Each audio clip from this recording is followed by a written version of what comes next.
प्रश्न 1। महाराणा प्रताप ने किस वर्ष मेवाड़ राज्य पर शासन किया? ए 1572, बी 1597, सी 1645, डी 1656। उत्तर डी 1572। व्याख्या: महाराणा प्रताप ने 16वीं शताब्दी में 1572 से 1597 में अपनी मृत्यु तक मेवाड़ राज्य पर शासन किया। प्रश्न 2। महाराणा प्रताप ने मेवाड़ के शासक के रूप में किसे उत्तराधिकारी बनाया?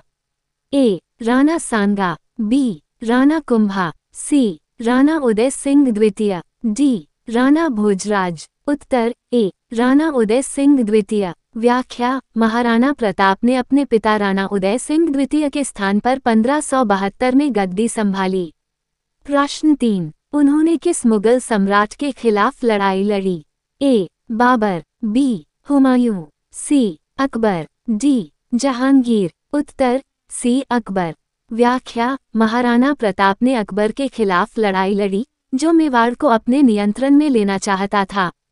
वह 16वीं और 17वीं शताब्दी के दौरान भारत पर शासन करने वाले सबसे प्रमुख मुगल सम्राटों में से एक थे। उन्होंने सैन्य अभियानों की एक श्रृंखला के माध्यम से मुगल साम्राज्य के क्षेत्रों का विस्तार किया। प्रश्न 4। 1576 में मुगलों के खिलाफ महाराणा प्रताप द्वारा लड़े गए युद्ध का नाम क्या था? ए प्लासी का युद्ध, बी पानीपत का युद्ध, सी हल्दी घाटी का युद्ध, डी तालीकोटा का युद्ध। उत्तर सी हल्दी घाटी का युद्ध।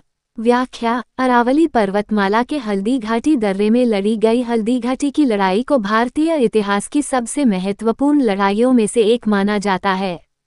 हालांकि मुगल सेना की विशाल सेना प्रताप की सेना से अधिक थी, लेकिन ऐसा कहा जाता है कि उन्होंने अपने सैनिकों का नेतृत्व करते हुए बहादुरी से लड़ाई लड़ी।